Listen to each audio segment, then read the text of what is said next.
मैं आज आपको MPPCD की जो रिपोर्ट्स ENT की आपको बननी है वो समझाऊंगा। तो आपको सबसे पहले वेबसाइट पे जाना है जो कि है mis.dgmsup.in। इस पे जब जाएंगे तो आपके सामने कुछ इस प्रकार वेबसाइट खुल जाएगी। इसमें आपको CSC PSC भरने के लिए मैं सबसे पहले बता रहा हूँ। CSC यूज़र रोल में CSC आपको सेलेक्ट करना है, या जो अगर PSC है तो प्राइमरी हेल्थ सेलेक्ट करना है।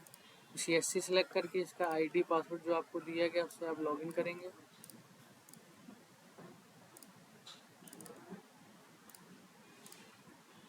और सबमिट कर देंगे। सबमिट करने के बाद जो रिपोर्ट आप देख पा रहे हैं यहाँ पे साइड में आ रही है, report from CSC PSC UPSC, इस पे क्लिक करना है आपको। कुछ इस प्रकार आपका खुल जाएगा। इस पे आपको जाके ऐड न्यू पे क्लिक करना है। तो ऐड न्यू पे जब आप जाएंगे तो इस प्रकार आपका फॉर्म CSC और PSC का दिखने लगेगा। तो यहाँ पे जैसे मैं अभी जून मंथ की भर रहा हूँ CSC नौटनवा के लिए, तो यहाँ पे अपना पूरा आप डेटा भरेंगे। ये फील्ड्स हैं, आप देख सकते हैं। इसमें नंबरिंग आपको भरनी है और नीचे ग्रैंड टोटल कैलकुलेट होता रहेगा।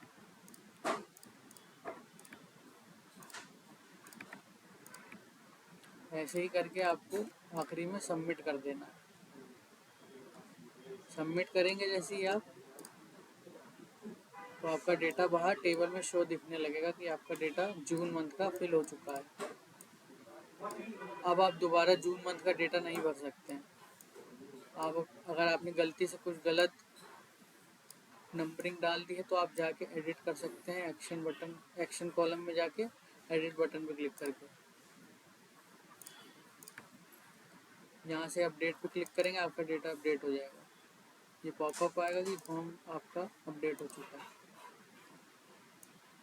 देख सकते हैं यहाँ पे हमारा डेटा अपडेट हो चुका है। वैसे अगर आपको अपना पूरा फॉर्म देखना है आपने क्या भरा है CSC PSC ने, तो व्यू बटन पे क्लिक करेंगे, फिर आपको पूरा डेटा दिखने लग जाएगा कि आपने क्या क्या भरा है।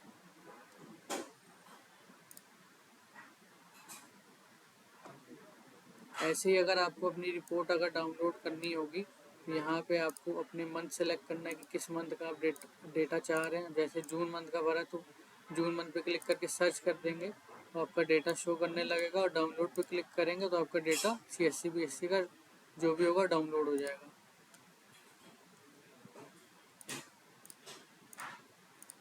सेम प्रोसेस है PSC का। आपको यूज़र रोल में PSC सेलेक्ट करना है और उसका ID पासवर्ड आपको जो भी दिया गया उससे लॉगिन करना है।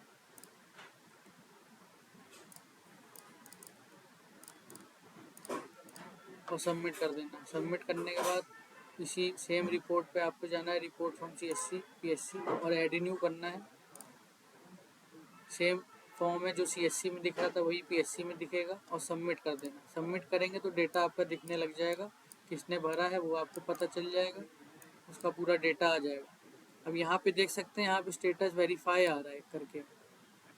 तो जो DNO होगा वो आपका डेटा जो होगा वो वेरीफाई करेगा, जो भी आपके जिले का DNO होगा। अदरवाइज यहाँ पे स्टेटस में आपको पेंडिंग शो करेगा। तो ये DNO के ऊपर होगा, वो आपका डेटा वेरीफाई करता है कि नॉट वेरीफाई करता है, तो आपको यहाँ से पता चल जाएगा जितने भी CSC PSC हैं।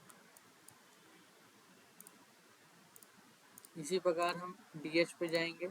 यहाँ पे अपना यूज़र रोल में director SIC district hospital select करेंगे, और जो ID पासवर्ड आपको दिया गया उससे आप लॉगिन करेंगे।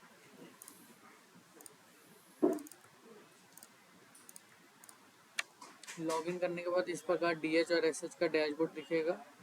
यहाँ पे नाम आ जाएगा आपका जो भी हॉस्पिटल का है।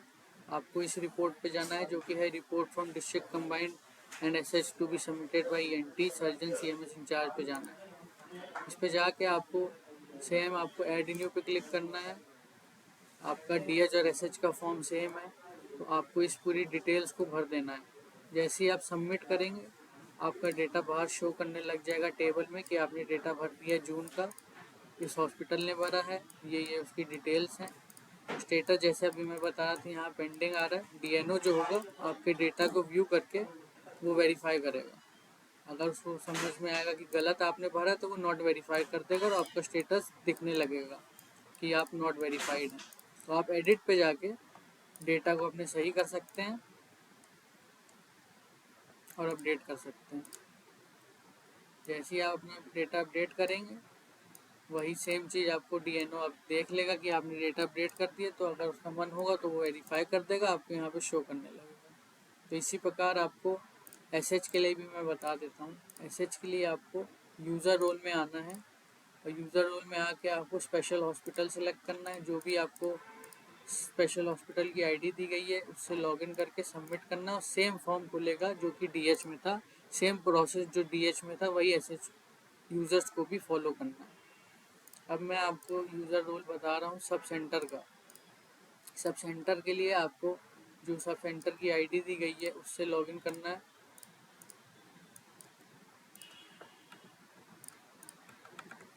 यूज़र रोल में sub centre HWC arm select करके जो आईडी दी गई है उससे आपको लॉगिन करना है और पासवर्ड डाल के सबमिट कर देंगे।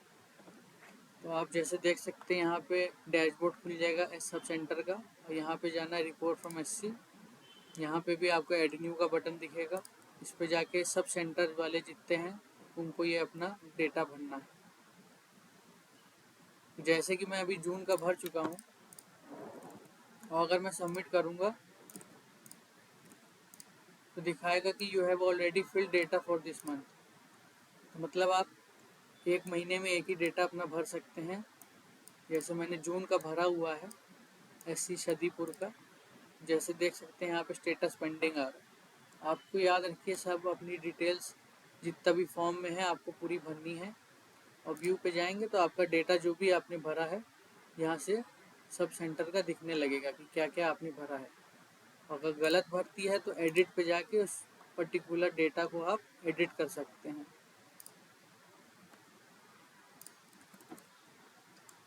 अपडेट करेंगे तो दिखने लगेगा कि फॉर्म आपका अपडेट हो चुका है। ये देखिए, तो इस प्रकार सब सेंटर का डेटा जो होगा दिखने लगेगा। डीएनओ जो होगा सब सेंटर का वो इसको वेरीफाई करेगा।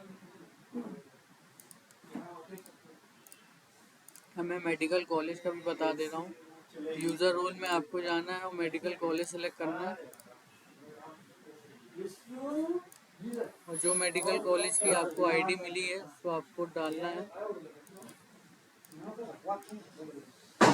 और पासवर्ड फिल करके आपको सबमिट कर देना है। जैसे ही आप खोलेंगे तो आपका मेडिकल कॉलेज का डैशबोर्ड खुल जाएगा।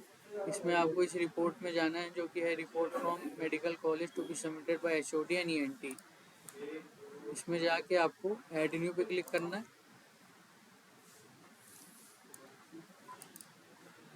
ऐड न्यू पे क्लिक करने के बाद आपको ये फॉर्म जो मेडिकल कॉलेज का, ये मेडिकल कॉलेज पूरा भरेगा। भरने के बाद सबमिट कर देगा। जैसे ही सबमिट करेगा डेटा उसका बाहर टेबल में शो करने लग जाएगा कि इस व्यक्ति ने Kalyan Singh autonomous medical college ने भर दिया है जून मंथ का डेटा। तो यहाँ पे स्टेटस वेरीफाइड आ जाएगा ऑलरेडी मेडिकल कॉलेज का।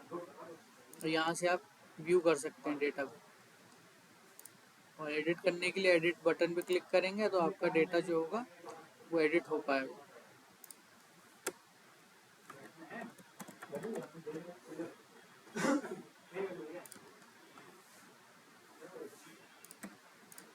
देख सकते हैं हमारा डेटा क्या आ रहा है, अपडेटेड सक्सेसफुली। तो हमारा डेटा जो है वो अपडेट हो चुका है। एडिट पे आप जाके चेक कर सकते हैं जो मैंने अपडेट किया था वो अपडेट हो चुका है।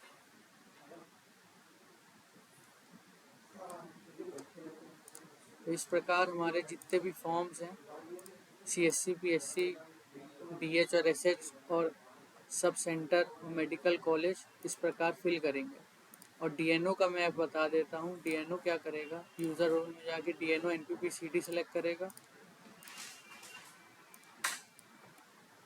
यहाँ पे अपनी आईडी जो डीएनओ को मिली है वो डालेगा, भरेगा, और पासवर्ड में अपना पासवर्ड फिल करके सबमिट कर देगा। जैसे ही सबमिट करेगा तो डीएनओ को 3 रिपोर्टें दिखेंगी, CSC PSC UPSC की, DH और स्पेशल हॉस्पिटल की, और सब सेंटर HWC आर्म की दिखेंगी। मेडिकल कॉलेज की सिर्फ एडमिन देख पाएगा। तो पहली रिपोर्ट जैसे है आपकी CSC PSC की है, DH की है, स्पेशल हॉस्पिटल की है। तो जैसे मैं DH स्पेशल हॉस्पिटल पे जाऊंगा, यहाँ पे आप देख सकते हैं जो भी पर्टिकुलर फैसिलिटी ने भरा है डेटा, वो डीएनओ आपका उस पर्टिकुलर ज़िले का देख पाएगा। यहाँ पे डेटा आ जाएगा। यहाँ पे आप देख सकते हैं जैसे अभी पेंडिंग है, तो डीएनओ का काम है उस पर्टिकुलर डेटा को व्यू करना कि डेटा सही भरा है इस पर्टिकुलर फैसिलिटी ने कि नहीं। अगर भरा है तो वेरीफाई बटन क्लिक करेगा, वो वेरीफाई कर देगा रिपोर्ट, तो आ जाएगा कि स्टेटस अपडेट हो चुका है। देख सकते हैं आपकी स्टेटस क्या हो गया है, वेरीफाई हो गया। अब डीएनओ ने सोचा कि अगर गलत है डेटा भरा है या सही डेटा नहीं है तो नॉट वेरीफाई क्लिक करेगा वो, और डेटा हो जाएगा नॉट वेरीफाई। तो इस प्रकार डीएनओ तीनों रिपोर्ट्स को, सीएससी पीएससी की, डीएच स्पेशल हॉस्पिटल की और एससी और आम की जितने भी सब सेंटर हैं उनकी डेटा देख पाएगा, और यहाँ से फ़िल्टर लगा के वो चेक कर लेगा कि इसको कब से कब तक का डेटा चाहिए और डाउनलोड कर सकता है। वो डाउनलोड करने के बाद डेटा उसको दिख जाएगा कि जून मंथ में किसने भरा है किसने नहीं भरा। अब जैसे आप देख सकते हैं एक ही ने भरा था अभी, तो ऊपर आ रहा है कि लखनऊ में इस फैसिलिटी ने भरा है, नीचे आ रहा है डीएचएसएस जिसने नहीं भरे हैं। ये जितने नाम नीचे आ रहे हैं इन सब फैसिलिटीज़ ने अभी तक नहीं भरा है जून मंथ का। तो इस प्रकार डीएनओ इस रिपोर्ट को डाउनलोड करके चेक कर सकता है कि किस मंथ में किस फैसिलिटी ने नहीं भरा है। इस प्रोसेस को आप सबको फॉलो करना है, पीएनटी फॉर्म, एनपीसीसी फॉर्म को फिल करने के लिए। Thank you.